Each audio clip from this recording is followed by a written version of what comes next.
Ringmaster Dal. Yes, Boopsie. Have you seen the Y Girl? Coming up next.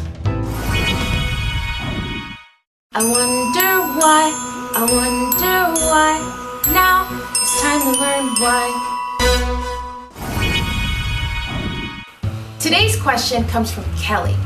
Kelly asks, why girl, why do we give names to hurricanes?